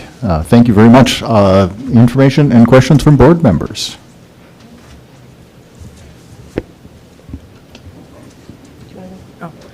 Sorry, I have a few things. Okay. Well, well, first of all, can we, at the workshops, can we add a discussion area to those maybe? So then I don't have because there was a few things from last week that I wanted to ask too, but we didn't have a chance for that. Yeah, we'll talk about that. Thanks for the suggestion. My first question, you answered about the junior high, about the safety there with the officer. My other question is, where are we at with the road? With the one-way in, whatever came of that, safety-wise? You're talking about 3rd Street extension. Yeah, either to extension or Tamarack. something, so there's a way to, if something Yeah. happens at that junior high, there's only one way in. So a couple of things. To answer your question, I actually have a meeting with community leaders tomorrow to talk about commissioning another road study, because the last road study was done in 2003, I believe. And so I'm simply there representing the school district, but they're meeting tomorrow to potentially conduct another transportation study. So really, that's all I know at this point. I would say that the Road Commission has said in the past that they are simply looking for funding for that extension, and once they find that funding, that they would go ahead with that project. So I'm not sure how those two efforts align. But I can, tell you what I hear tomorrow. But ultimately, that would just result in a study to kind of redo, update that old study. I do want to be clear, we have talked about this going back a number of years with the Sheriff's Department, with the Fire Department, with the Police Department, with Michigan State Police. They are very clear in no uncertain terms. If they need to get to the junior high, they're getting to the junior high. They will come through Meyer, they will go around cars, they will utilize whatever the driveway is through the Greenview area. They will find a way. Their statement, it would be great to have a second access to it, but our first responders are not saying that this is something they absolutely need to have done. Again, they've repeated many times that they will get there. So as far as safety, to me, the way the project was proposed, it's more of a safety concern having traffic trying to get into that parking lot now from two different directions. And I'm getting confused on my directions, but if now there is traffic coming towards Bagley and 3rd intersection, our buses exit out onto that portion of the road.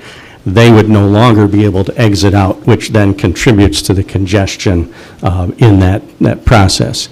And there's no talk about an additional turn lane or turn signal there or anything like that. So from that information, it doesn't make much sense to me to now have traffic coming two directions when our buses need to get out into one of those lanes, whereas now it's fairly clear because there's nobody coming from that direction. But, I shared those views with them back in April or somewhere in there. And again, I don't know what the Road Commission is doing other than looking for funding at this point, and then this other group of leaders we're meeting tomorrow too. And the commission, I think, is present at that as well to talk about looking at another study. I wanted to just add, you brought up something one of the last times we talked about this that I thought was very interesting. When you look at that stretch of road and you attempt to classify it, there's an argument to be made that it looks like a rural highway. And the point you brought up is that if we made Third a thoroughfare, for access from some other point to Bagley, we could have a lot of very high-speed traffic going by the junior high all the time. And so my heart didn't break when that didn't come to fruition, because I thought that was an excellent point. Yeah, the speed limit is 55 on that, except during school hours, it comes down, so. I think there's 35 posted on it, isn't there? And take a look. It is 55, so. Really? Yep. That's funny, because gravel roads are only 45. Yeah. And that was one of the big issues, I don't know if they can resolve that, because then you get into MDOT and all of that, but. No, the road commission can post whatever speed they want on whatever road. Yeah. Okay. As long as it's not a state trunk line. Got it. Anyway. Do you have more? What else, what happened to SSR at the junior high? They don't have that anymore. Sustained silent reading? Oh. I don't know. Yeah, they haven't had it. They had it, they had it when I was there, but that was a long time ago. What happened to it, I couldn't tell you. I couldn't even tell you the timeframe when it actually was changed. Would that be something good to look into as far as reading scores, outcomes? I think it's one of those things you gotta balance it out, because you have advisory too, which actually does a component. There's only some, because again, if you're gonna take SSR, you're gonna pull away some other time from the other classes, because there's only so much time in the day. So I think you gotta balance that out, what it needs, the plus minuses on both sides. Yeah. Because again, you can't extend the day, so that's what you're gonna do, you're gonna make the hour shorter already, so. So Matt, are you suggesting that they can use that time in advisory for activities like silent reading if they like? They have all sorts of things they do. They have kids, a regular program they do challenge days. There's different things they do depending on what it is. But I think if you're going to focus it in, homework, if you're going to focus that in, I think you're really focused. Remember, all the students have English. They all have that, 3 years there plus at the high school. So, how's that building that? But again, you don't just read in it. in your English classes. So pull it out and, some of us had it back when we were in school. Again, it depends on what it is, but if you're gonna pull something out, you're gonna take away something to get something. Thank you. And then this was from last week too, one more thing. The Chromebooks, do you think maybe at some point Andy can maybe come in and talk to us just about, like, how are they locked and blocked? And then Sarah, this got brought up because when you were at Emmanuel, I don't know if you were there still or not, they had to block the public Wi-Fi there because the kids would get onto that and then they were able to get into whatever they wanted. I'm just we had to curious. block the public Wi-Fi at Emmanuel the years I were there. Yeah, I'm just wondering, like what blocks do we have on this so the kids aren't just getting on whatever they want? Yeah, I'd be happy to have, he would certainly be able to answer a lot more questions. I would just share anecdotally that we used to chase websites and block websites, and within a matter of minutes, they found a workaround, on those things, so I forget. Because of our closeness to Besser. Depending on where your classroom was, you could access or any other Wi-Fi's around there. So yeah, our tech guy put it in and it was blocked. Yeah, I'd like to just, maybe something from Andy to like go through that and so we know what they're getting into. Our Wi-Fi is filtered at multiple levels, so I have a different filtering than a student does and things like that, but he can absolutely go through the details. Yeah, that'd be great. Oh, that sounds great. Okay, and then I just want to make the comment too that I just want the public to know that personally, and I'll say I as one board member, I get a lot of input from a lot of people. It's just not here all the time. So I just want you to be aware that I am listening and I am getting text messages and phone calls and people coming up to me and saying they don't feel comfortable coming here. So I just want you all to know that there is a lot of comment that you may not hear. So we are listening to you. The other thing too, to kind of go off some of the public comment here, I know that, was it a few months ago that legal analysis from Mike Cox Law Firm was given to us? I'm just wondering maybe if we could have, I know that you say quick conversations, they're no charge pretty much, maybe even have MASB, Brad I think is his name, because on this the question was, does Title IX preempt Michigan's Elliott-Larsen Act? Answer, yes. I'd like him to maybe look at this and say, does he agree with this or not? And possibly even asking Thrun to say yes or no if they agree with this legal analysis, because Thrun did not mention Title IX at all in their legal opinion to us. So I think that's very important that we do sort that out.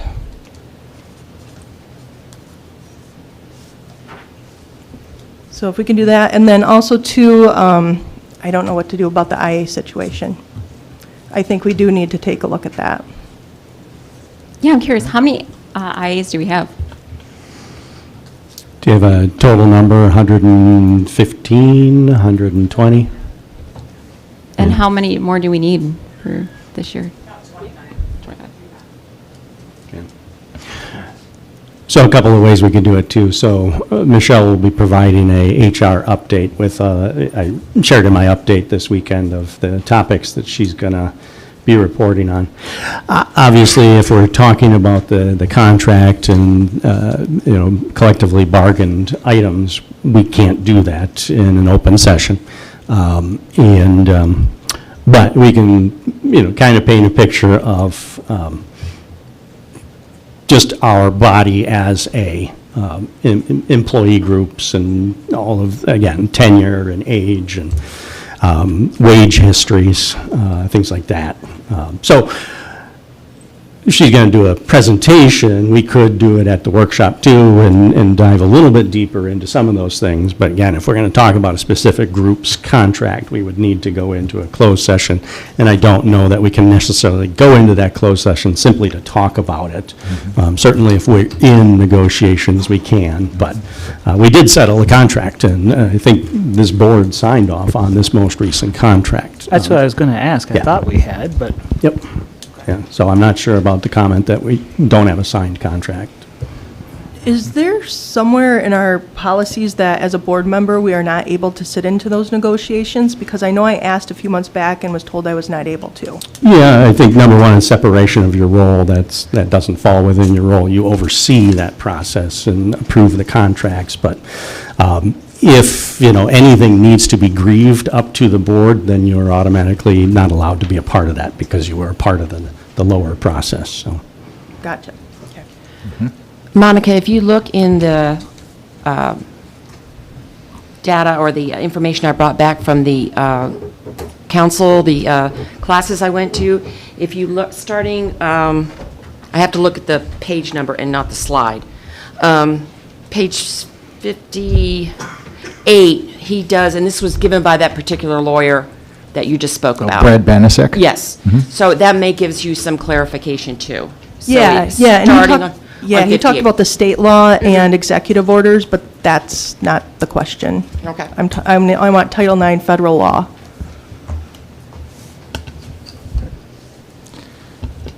Is that it? Okay. Some of those items, we can begin, some of your questions, Dave and I can have a conversation, and, I think that's a good way to get things rolling sometimes, and then we can bring things back to the board. But we'll be meeting as usual before our next meeting, building our agenda and having some of those discussions. Any further information, questions, comments from board members? Oh, I would like to share something. Yes. Okay. All right, when I ran for this board, I was upfront about who I am. Those brochures that you guys have talked about numerous times, the first line is, "Oh, I just lost it." I did. Hold on one second, sorry. I typed out something nice. Okay. Well, the first line in it was that I'm Catholic. I shared openly that I'm Catholic, that is my faith, and it is an important part of my life. And that guides how I serve my family and my community. I have never hidden it because transparency matters. You might not have agreed with my beliefs, and I didn't expect you to vote for me, but here I am. Enough people saw that and picked me to be here. Supporting my children's school doesn't mean I'm against Alpena Public Schools. In fact, I have donated to APS projects and programs, sometimes quietly, without recognition, because I believe in supporting all kids in our community. I have spent countless hours coaching, volunteering, and building programs that benefit students, whether they attend APS, All Saints, or our other of our local programs. I have attended many APS events, as well as volunteered as coach to coach children through APS where none of my kids were participating. But it's not shared. That's not why I do it. I also want to be clear. Outside this boardroom, in my personal setting, I have the right to speak and to promote what I believe. Both the First Amendment of the U.S. Constitution, Article 1, Section 5 of the Michigan Constitution protects that right. My personal faith, my personal speech, and my personal support for my children's school are not a violation of anything. They are freedoms granted by law. I would never say anything bad about an APS student. My vote here have always been based on stewardship, priorities, and what I believe best serves students in the district. At this time, like any parent, I've invested my personal time, money, and labor into my children's education. That's not a conflict of interest. That's simply being a mother who steps in when she sees a need. Some of you will continue to spin my faith or my family's choices into something negative. But I want to be clear, my service on this board is not about political or personal attacks. It's about children, making sure they have a safe school, strong opportunities, and a future worth building. I will continue to show up, to work hard, and to serve with honesty. I trust that our community can see the difference between genuine service and political spin. Thank you. Thank you. Anybody else? All right. Just a second. Okay. Sarah started the charge. I would just ask if having a child in the school system is a prerequisite to being here. I believe it says in policy that any elector in the district is eligible to run for school board, so the answer to that is no. Okay, I just could making sure because I know there are several other board members, past and present, that don't either. So, getting a little tired of that charge getting thrown at us time after time from the public. Thank you. I would agree it's not necessarily productive to do that. So I'm sure, if people want to comment on things we actually do here as board members, I think that's appropriate. But attacking people for their choices or who they are, I agree. That's not, I think we can do better. Let's put it that way. We can do better. All right. So further information or comments, questions from board members? Hearing none, we have reached the end of our agenda, except for advanced planning discussion. I'll let you read, I'll read the first couple. There's board visitation on September 11th. I want to comment about that in just a second.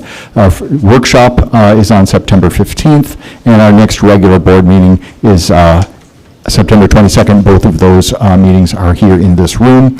And with the board visitation, Summer reminded us that we need to make sure that she knows what we want for lunch. And if you're going, that's right. I'm assuming we're all going, but if you're not, let her know what you want for lunch. And unless you had made those choices the last time around and you just want those to stand, you can tell her yes, the same thing I said before. So that concludes our agenda and that concludes our meeting. Thank you all for coming. Thank you to the board for all your hard work, and we'll see you next time.